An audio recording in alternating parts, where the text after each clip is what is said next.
अस्सलामु अलैकुम वरहमतुल्लाहि वबरकातुह। मोहतरम नाजरीन, आज की इस वीडियो में मसला का उन्वान है, क्या फ़र्ज़ नमाज की चारों रकत में सूरतुल फातिहा पढ़ी जाएगी या नहीं।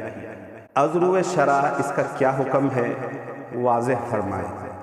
तो जवाबन अर्ज़ है कि फ़र्ज़ नमाज़ों की चारों रकत में सूरतुल फातिहा, खा वो इमाम हो, मुक़्तदी हो, मुनफरिद हो, हर एक के लिए पढ़ना है।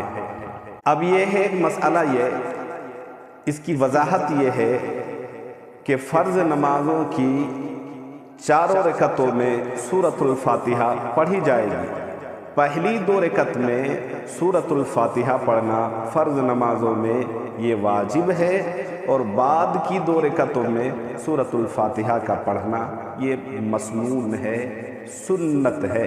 यानी अगर फ़र्ज़ की तीसरी और चौथी रकत में इमाम सूरतुल फातिहा नहीं पढ़ता है या मुनफरिद अपनी नमाज पढ़ रहा है और फ़र्ज़ की तीसरी और चौथी रकत में सूरतुल फातिहा नहीं मिलाता है, नहीं पढ़ता है, तो इस सूरत में भी उसकी नमाज हो जाती है या हो जाएगी।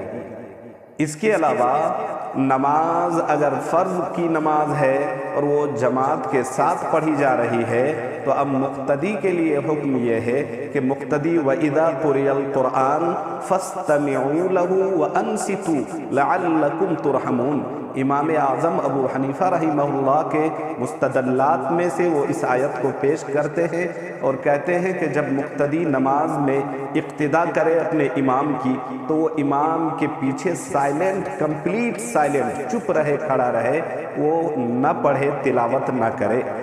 अब ये है कि इमाम आज़म अबू हनीफ़ा रहमतुल्लाहि अलैह के नज़दीक मुक़्तदी इमाम के पीछे जब होगा तो वो कुछ भी नहीं पढ़ेगा, चाहे वो सूरतुल फातिहा ही क्यों ना हो। और वो जो हदीस वो पेश की जाती है कि ला सलात लिमन लम यफ्तह बिफातिहतिल किताब, ये इमाम शाफ़िई रहिमहुल्लाह के नज़दीक उनके जो लोग मसलक के फॉलोवर्स हैं, उनके मसलक के मुताबिक ये मसला है कि उनके यहाँ है कि बग़ैर फातिहे के, बग़ैर सूरत अल-फातिहा पढ़े वो नमाज उनके यहाँ नहीं होती है, चाहे वो मुक़्तदी हो, चाहे वो मुनफरिद हो, चाहे वो जमात से पढ़ी जा रही हो। लेकिन हमारे यहाँ मसला ये है, इमाम आज़म अबू हनीफ़ा रहमतुल्लाहि अलैह फरमाते हैं कि फ़र्ज़ नमाज में इमाम हो, चाहे मुक़्तदी हो, मुनफरिद हो, कोई भी हो, जब वो पढ़ेगा तो चारों रकत में सूरतुल फातिहा पढ़ी जाएगी। बस इतनी बात है कि फ़र्ज़ की पहली दो रकत में सूरतुल फातिहा का मिलाना ये वाजिब है। यानी अगर कोई नहीं मिलाता है या आयत छूटती है तो इस सूरत में सजदा सहव करना ज़रूरी है, और बाद की दो रकत में सूरतुल फातिहा मिलाना सुन्नत है। लेकिन अगर कोई मुनफरिद है, मुक़्तदी इक़्तिदा कर रहा है इमाम की, तो अब पीछे नहीं पड़ेगा, खामोश रहेगा। लेकिन वही आदमी अगर मुनफरिद तने तनहा अकेला कोई फ़र्ज़ नमाज की छूटी हुई है वो पढ़ रहा है, तो अब फ़र्ज़ की चारों रकत में वो सूरतुल फातिहा मिलाएगा।